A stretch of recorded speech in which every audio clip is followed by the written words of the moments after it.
Et salut les gens, bah t'as sûrement vu comme moi passer sur X, sur Insta, sur Facebook, une information cette année, et pourtant c'est une vieille information puisque il est écrit qu'en 2016 on a retrouvé les corps d'une famille qui avait disparu 28 ans auparavant dans l'Everest, la famille Yamamoto. En tout cas ça m'a vachement intéressé, j'ai fait quelques recherches, et bah je vais te raconter toute l'histoire de la famille Yamamoto, je vais te dire toute la vérité, et tu risques d'être surpris.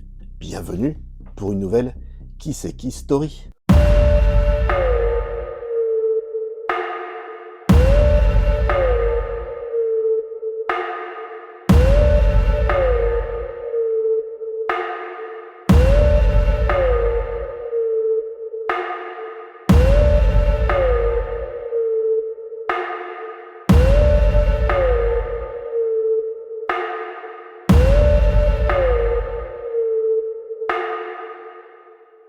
Le 14 mai 1988, les conditions météo sont favorables et la famille Yamamoto va tenter l'ascension de l'Everest.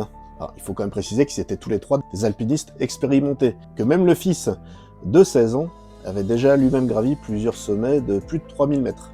Alors même s'ils étaient super expérimentés, ils n'ont pas tenté l'ascension juste à 3. Ils faisaient partie d'un groupe plus important qui était spécialisé dans les trekking aventures. Le père Hiroshi a 42 ans, la mère, Ko, a 38 ans, et leur fils, donc, 16 ans.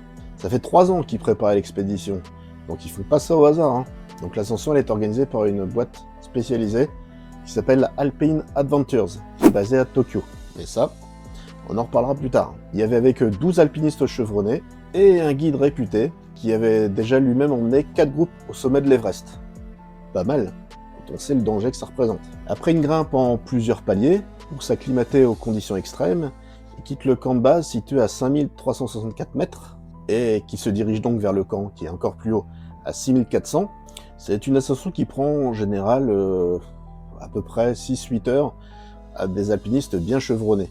Les conditions météo commencent à changer vers midi, et le vent se lève, rendant la visibilité bien plus compliquée. À ce moment-là, la famille se trouve au milieu du groupe et ne montre aucun signe de problème quelconque. Vers 14h30, on sait que le groupe est encore au complet, alors qu'il traverse une zone complexe où on peut voir bon nombre de crevasses et de plis. Un lourd voile blanc se lève à ce moment-là, réduisant encore plus la visibilité. En gros, tu voyais pas à 5 mètres quoi. Les conditions extrêmes obligent tout le groupe à s'encorder par petits groupes, 2-3, ça tombe bien, la famille est 3.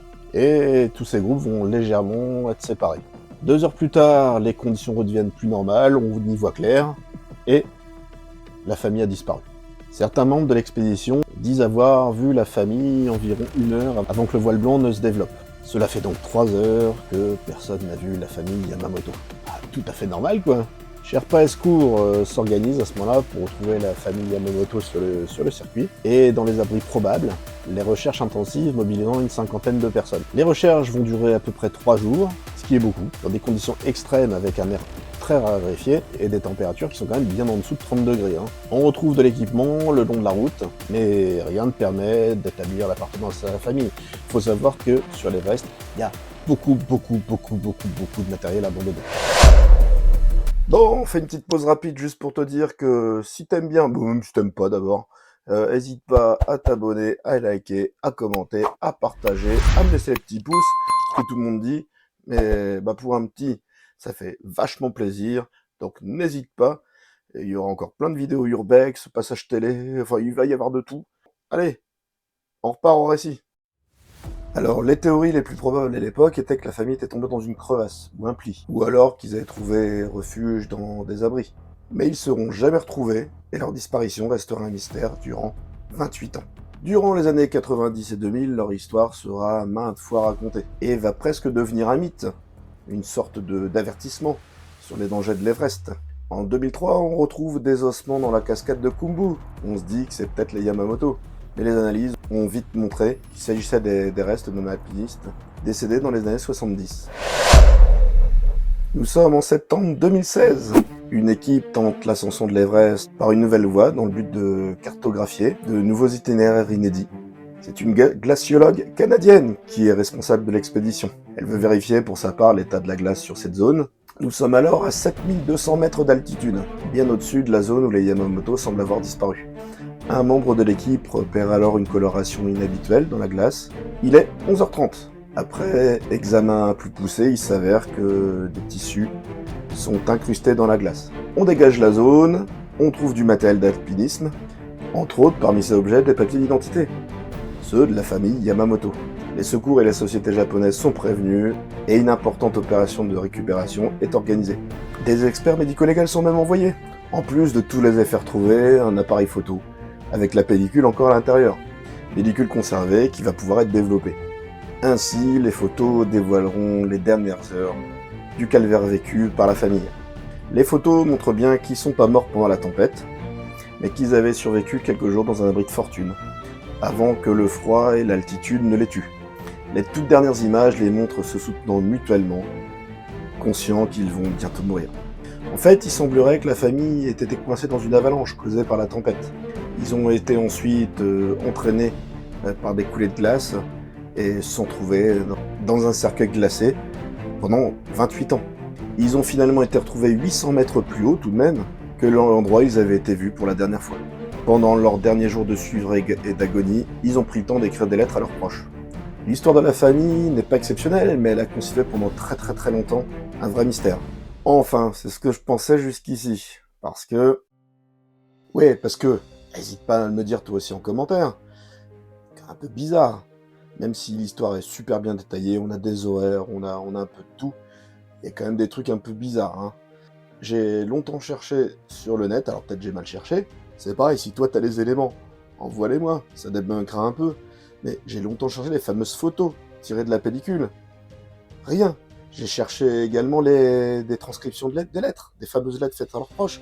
Non plus. Et puis toi, tu pars sur l'Everest, à plus de 8000 mètres d'altitude, et tu te gèles les miches à moins 40 degrés. T'emmènes du papier et des crayons dans ta trousse? Bah non. T'emmènes autre chose dans ton sac. Forcément. Un peu bizarre. Et puis genre, t'agonises. T'as rien à bouffer, t'en peux plus, il fait froid, etc. Moi, perso, j'ai du papier. Je le mange. Donc ça fait quand même beaucoup d'incohérences. Le nom de la famille, Yamamoto. On connaît tous les disparus de l'Everest. On a tous les noms. Il est écrit qu'on les appelle Yamamoto, c'est pas leur vrai nom, par pur respect pour eux. Arrêtez, ça n'a rien à voir. En plus, Yamamoto, ça veut dire au pied de la montagne. Ça fait beaucoup. Donc pour moi, un gros fake. La photo, décor, je vais chercher ce que c'est, forcément. Va falloir que je vois ça. Mais voilà, tu me dis si t'as d'autres éléments, tu me les mets en commentaire.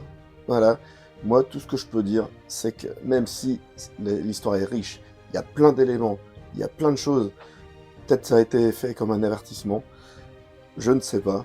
En tout cas, voilà, les Yamamoto n'ont jamais existé, selon moi. En tout cas, j'espère que la vidéo t'aura plu. Comme je te le redis, tu peux t'abonner, tu peux mettre un petit pouce, tu peux activer la cloche, si tu veux avoir les notifications des dernières vidéos.